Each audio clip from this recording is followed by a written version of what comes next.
Segundo informações do jornal Folha de São Paulo, o nosso ditador, ele, que é tudo aquilo que vocês sabem, aquele que deve ser louvado à força pelos séculos dos séculos, Alexandre de Moraes,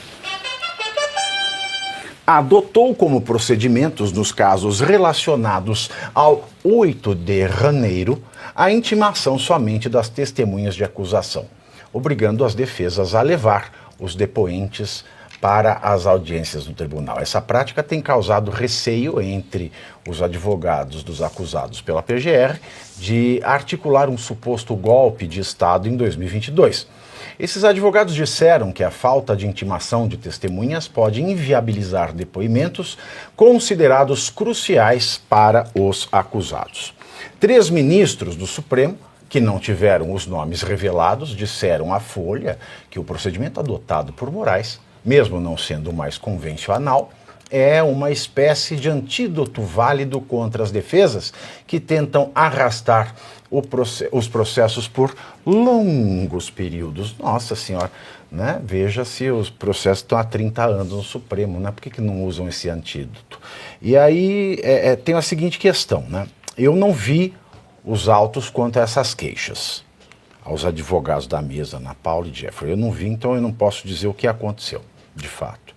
Eu sei que, pode ser que, porque depois que começa a denúncia, e eu não sei se ele está falando, né, das denúncias que foram admitidas no dia 26, que envolvem o presidente Jair Bolsonaro, se são outras ações penais, mas o fato é que depois de aceitar a denúncia, o juiz ele instaura, né, a fase de instrução. Então ele vai chamar quem ele quer ouvir. Você arrola a testemunha lá na defesa prévia, né?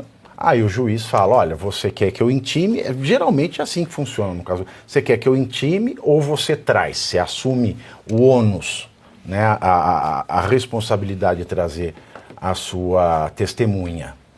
Agora, ele pode fazer também, ele intima primeiro as testemunhas da acusação, mas aí na audiência a defesa também vai ouvir e perguntar a testemunha da acusação e depois ele intima as da... Então eu não sei o que está acontecendo muito bem aí.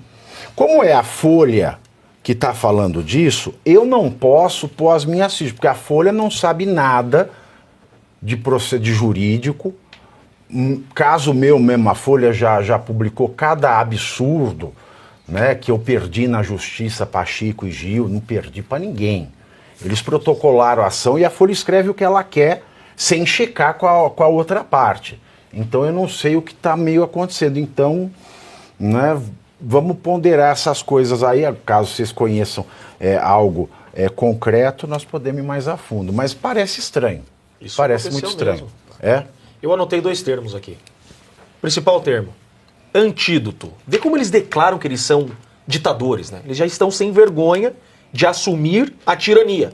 Antídoto quer dizer que as defesas, então, viraram veneno. Eu sou um veneno no processo. Um veneno contra os tiranos. Antídoto você usa contra veneno. Isso daqui, Pavinato, é uma verdade. Isso aconteceu exatamente dessa forma e me fez refletir o seguinte, nós estamos tratando aqui de uma defesa contra uma prova diabólica. É uma prova diabólica. Imagina, você cria uma ficção e você tem que se defender de uma ficção. Como que você se defende de uma ficção? Não se defende. Não se defende. Então veja só, imagina só. Pavinato, Ana Paula, eu matei alguém. Chega uma cartinha lá em casa e fala assim, Jeffrey, você matou o professor Suano. Às 10 da noite de um sábado, embaixo de um ponto de ônibus. Não, mas espera lá, eu não matei o professor Suano às 10 da noite de um sábado. Eu estava jantando no restaurante tal. Tanto que o Flávio Dino estava na mesa do lado. O G. Dias estava na mesa do lado. Eles me viram jantando lá. Né? O que acontece? Eu tenho o direito de, quando eu sou denunciado, é assim que funciona. Eu indico as minhas testemunhas. Eu vou lá e vou colocar. Eu estava no restaurante tal nesse horário e o Flávio Dino estava na mesa do lado. O G. Dias me cumprimentou na entrada do restaurante. Ele pode provar que eu estou lá. Até me ofereceu uma água, você fala. Me ofereceu uma água. Ofereceu uma água. Exatamente. Eu gostei da risadinha. Tipo a risadinha do Chaves. É do Chaves, é do Chaves. Boa demais. É um suco de tamarindo. Então veja, aí eu coloco lá na minha resposta, eu quero ouvir o G. Dias, o Flávio Dino. O Código de Processo Penal, que é específico para processo penal. Isso aqui é um processo criminal. Ele diz que o juiz intima a testemunha. Por que o juiz intima a testemunha? Porque eu não consigo pegar o Flávio Dino pela mãozinha. O que o Alexandre de Moraes fez foi o seguinte... Para pegar a mãozinha precisa ter uma mãozinha. Né? Então você imagina, Pavinato, o Alexandre de Moraes ele diz o seguinte: as testemunhas do Ministério Público, o oficial de justiça vai bater na casa de cada um e vai intimar. O oficial de justiça vai na casa de cada um, vai bater na porta e falar, ó, você tem que comparecer esse dia, esse horário, nesse local. Quem te intimou foi o Alexandre de Moraes. Alguém vai faltar essa audiência? Ninguém vai faltar essa audiência, o Alexandre de Moraes que tá mandando. Agora, no caso das minhas testemunhas, ele falou, se a defesa quiser ouvir alguém, traga a sua testemunha. Eu arrolei o Flávio Dino como testemunha, eu arrolei o G. Dias como testemunha, eu arrolei também o Alexandre de Moraes. Ele vai ser mais fácil porque a testemunha estará presente, né? Eu vou dizer, uma das minhas testemunhas está aqui de toga, por gentileza, né? Então tem uma que vai facilitar.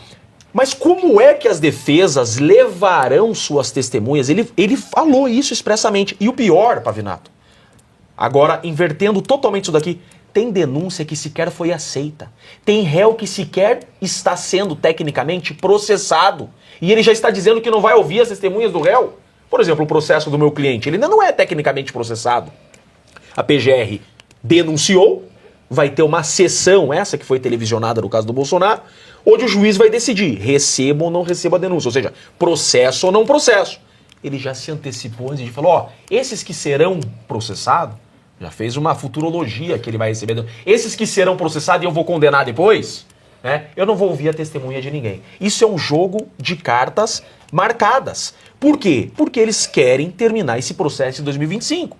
Eles já se utilizaram de todas as estratégias possíveis para terminar esse processo em 2025. Já começou no STF.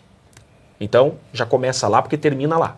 Né? Terminando no STF, inelegibilidade e preso, porque qualquer condenação acima de 8 anos no Brasil, cana, xadrez. Então já começa no STF. Opa, o André Mendonça, por exemplo, pode pedir vista. Manda para a primeira turma, porque aqui só tem companheiro.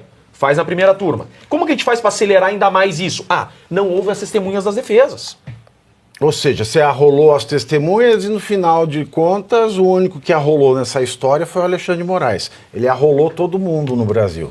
Exatamente. Deu cada rolada... Se não me engano, Vivi, isso aconteceu com aquela grávida de 8 meses que está sendo processada também pelo 8 de janeiro e o motorista do ônibus poderia comprovar que ela só chegou lá depois dos acontecimentos, só chegou em Brasília depois dos acontecimentos e ele também não foi intimado.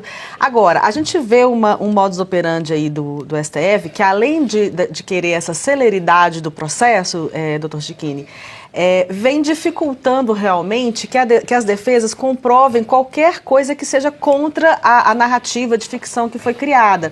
Porque qualquer testemunha que traga, de repente, um fato relevante, ou mesmo as provas que não foram, na sua integralidade, disponibilizadas para as defesas, agora nós tivemos recentemente o fato de que até o Felipe Martins não conseguiu que fossem liberados o seu georreferenciamento, não é isso? Uhum. Porque existem coisas que podem surgir dessas provas que vão provar mais ainda, de forma mais escancarada, os abusos cometidos por essas autoridades, em especial o Alexandre de Moraes. Porque quando o Alexandre de Moraes arrola, o referenciamento é sem gel. Exatamente. Por isso que não tem georreferenciamento. Então, assim, além dessa questão da celeridade, essas provas ou essas provas não liberadas ou essas testemunhas não arroladas ou não intimadas, perdão, podem trazer, sim, provas de que essa ficção é toda uma mentira, uma farsa.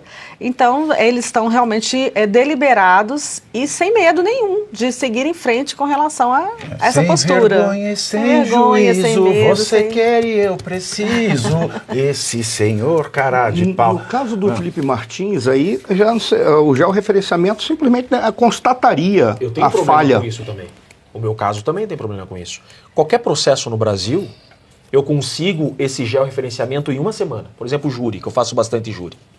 Eu vou lá e peço, o que é esse georreferenciamento? É a herb. geolocalização. Herb. Georreferenciamento é para fazer coisa agrária lá. Geolocalização. É É isso aí. geolocalização. Que chama de exatamente. ERB, né? Que se chama Estação Rádio Base. Meu celular tá aqui em cima da mesa, eu sou curitibano. Hoje, se o juiz pedir pra TIM, que é a minha operadora, a TIM Sabe que vai você tá aqui. mandar um relatório. É excepcional, é muito legal. Vem em Excel, é muito organizado. Eles não têm que ligar para o sistema de atendimento ao assinante? Não, ele Não, não porque precisa. se tiver, eu já desisto. Se eu sou advogado, eu já desisto. Então, aquele loop do inferno. Porque o juiz nem é cliente, ele liga, eles mandam na hora. Na hora. Ele manda um e-mail, né? Não precisa ser por Itamaraty. Então, aí vai dizer, ó, o Jeffrey está em São Paulo, horário tal. É um PDF super legal. E o processo de júri, por exemplo? Eu vou lá e peço pro juiz. Eu quero a ERB de 2024. Vem um extrato em Excel de 2024. Mas peraí, o STF acabou de liberar a ERB no Brasil. É piada. É piada. Tá. Aí, Pavinato, escute essa. Tem lá, por exemplo, no meu caso. A acusação está utilizando essa ERB para acusar meu cliente. Eles estão falando assim, especificamente assim, do dia 11 ao dia 18, o tenente-coronel Azevedo estava em Brasília. Ele é de Goiânia. Do dia 11 a dia 18. No dia 15, eu tenho uma foto dele em casa, no aniversário dele em Goiânia com a família. Pera lá, que acusação é essa? Você tá falando que do dia 11 ao dia 18 o cara tá em Brasília. Eu tenho uma foto do cara em casa no dia 15, que era aniversário dele com a família. Aí eu falo o seguinte, essa ERB que a PF tá usando tá errada. Então veja, a PF falou, eu tenho a localização do tenente-coronel Azevedo. Eles não mostram, eles só falam que tem. Aí eu vim pra Suprema Corte e falei, eu quero ter acesso à ERB, que é a Polícia Federal que tem. Faz negaram. 6 meses que eu tô tentando ter acesso. E não vai ter, provavelmente, né? Pois é, acabaram de Fica por negar isso também mesmo, do Felipe fica Martins. por isso mesmo. Coisa que no Brasil você consegue em 5 dias, em qualquer processo. Claro, conseguiria, né? Porque daí agora vai baixar de cima Eles pra não baixo podem, e ninguém mais vai... É que agora não tem mais como eles retrocederem, porque a mentira que eles contaram se tornou tão grande que eles não têm como recuar nem para pedir desculpa. É. Porque se eles recuarem para pedir desculpa, eles terão que ser afastados de qualquer forma. Eu juntei, Porque não eu tem mais juntei a credibilidade foto. à instituição. Eu juntei a foto, eu contestei, eu falei, ó, que legal essa informação de vocês e essa foto aqui, o que eu faço com ela? Exato. E eles têm uma mania agora, lá no STF, é que fingir que não lê a defesa. É. Você defende, você mostra, você comprova. Eles fazem o conchavo, eles fingem que não lê, e que escrevem Solau, ai, a democracia, Solau, indefiro, ponto. Aí você embarga, eles não respondem, Solau, e aí acabou o processo. Porque eles passam por cima sem ler. No caso do Clezão, volta ao caso do Clezão.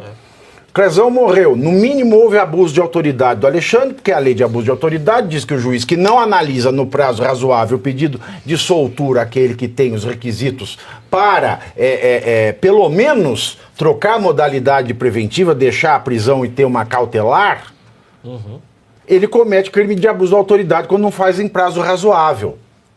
Aí você põe todo o calendário do processo, com a data do pedido, e vê que nunca foi deferido. Aí o Toffoli olha e fala assim, não tem prova aqui, só tem o calendário do processo. O que ele queria? Um mapa astral?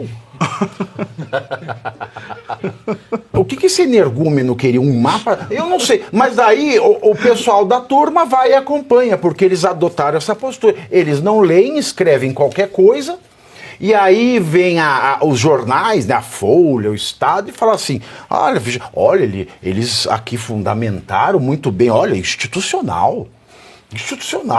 E digo mais, é institucional, tá aqui argumentado na decisão. Aí você vai pegar a decisão, uma porcaria, que nem a recepção da denúncia da semana passada, que foi publicado o acórdão, e tem trecho da ementa que não está fundamentado em nenhum dos votos. É uma coisa muito louca. Então a gente continua aqui, na verdade, discutindo qual o valor da pensão para o bebê que nasceu de uma mulher trans que engravidou por ter entrado sozinha numa banheira de motel, sem água.